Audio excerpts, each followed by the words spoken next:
Okay, let's dive into this. Welcome to This Explainer. If you're tuning in right now and, if this specific topic caught your eye, it's probably because you've reached a very specific, undeniable point in your journey. We're talking about that silent, deeply intimate, and frankly unbearable moment when something inside you just begins to scream. You might not even have the exact words for it yet, but you know deep down you just can't keep living the same way. You start to feel this invisible rupture. It's a deep, aching disconnect between who you actually are and the mask you've been wearing just to survive and fit in.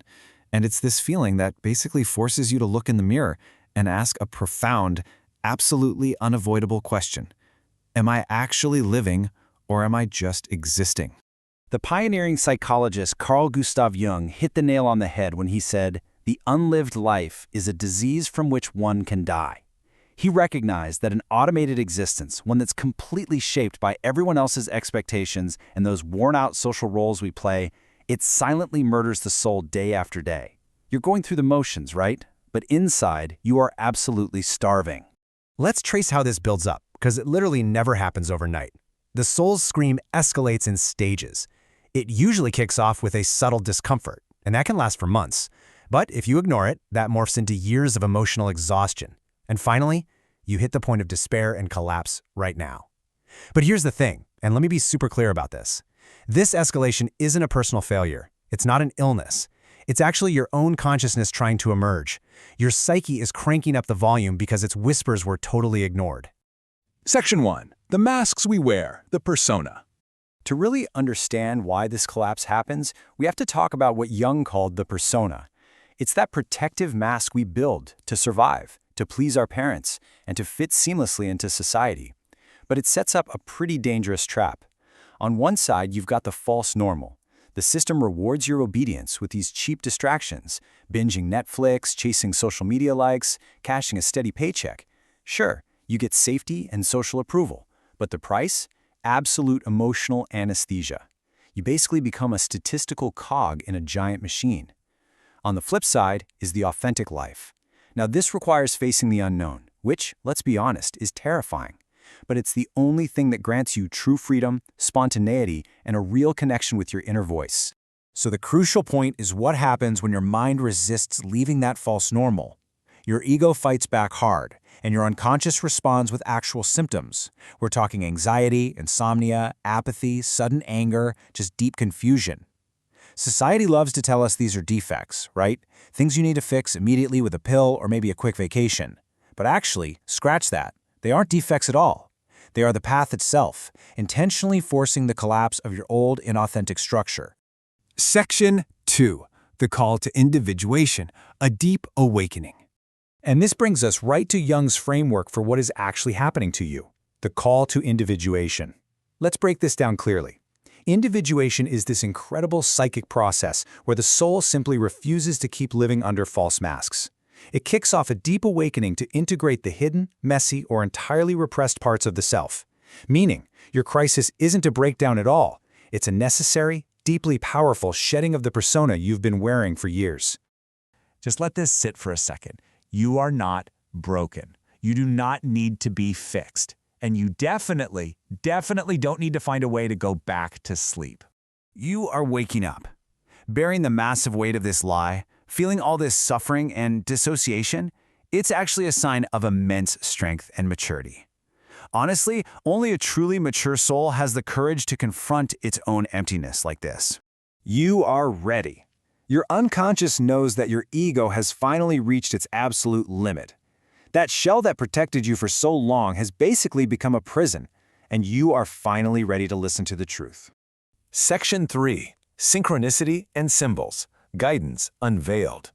Because here's the wild part. Once you're ready for this change, your unconscious mind actively starts guiding you.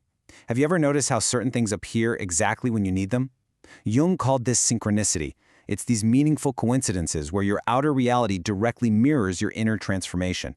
It's literally guidance from the living intelligence of your unconscious. So you stumbling upon this exact explainer today, that isn't magic. It's your psyche actively magnetizing the symbols, the signs, and yeah, even the algorithms it needs to evolve. Because the ego resists change so fiercely, the unconscious basically has to bypass our rational logic. It communicates in completely different ways, maybe through whispers in your dreams, a sudden emotional resonance in the media you consume, like a song making you cry for literally no reason, or these unignorable real-world signs. It uses symbols to shift from being this hidden enemy into a really subtle, guiding ally. Section 4. Facing the Inner Dragon, the Threshold. Now, what's really interesting here is that eventually, all this guidance leads you to a genuinely terrifying threshold. Jung gave a pretty profound warning about this exact step.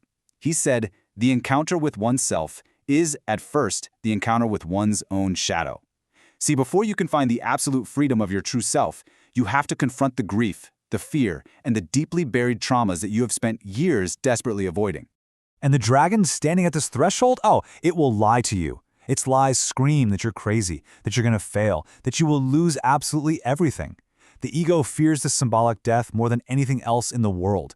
But the actual truth of the threshold is entirely different. Fear isn't a warning to retreat. It's a sign to move forward. Fear is the guardian of the portal to your authenticity. It's proof you're going exactly the right way. Section 5. Taking the Radical Leap. Radical Responsibility. And that brings us to the final, definitely the hardest truth of this whole process.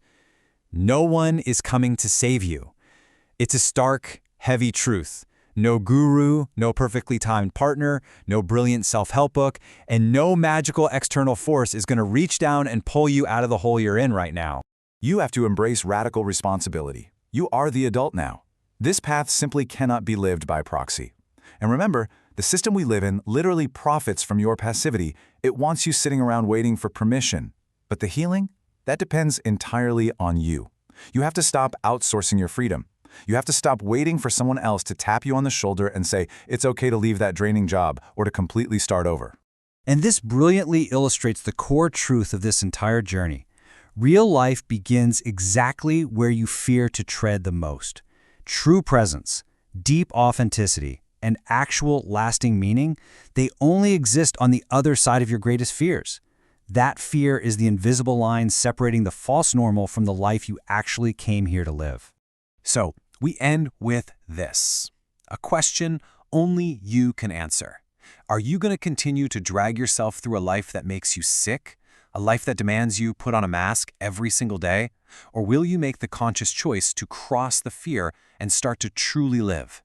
The crack is there. The soul is screaming.